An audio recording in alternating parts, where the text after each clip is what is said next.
So, ayun, ayan, nandito yung mga cast natin ng Batang Eskinita. And yun nga, meron tayong tropa na uuwi na sa province nila. Siyempre, di naman natin pwedeng pigilin yon. Ayan, wala kaming content ngayon kasi yun nga, last night na ni Paring Mer sa amin.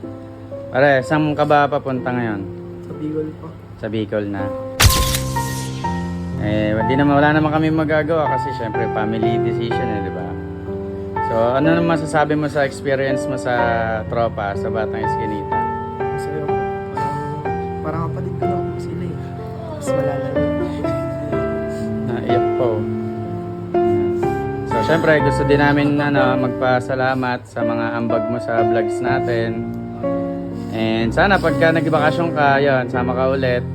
Meron pa nandito lang naman ng Batang Eskinita para tuluyan mo. Dito lang bahay namin. Salamat pre, salamat.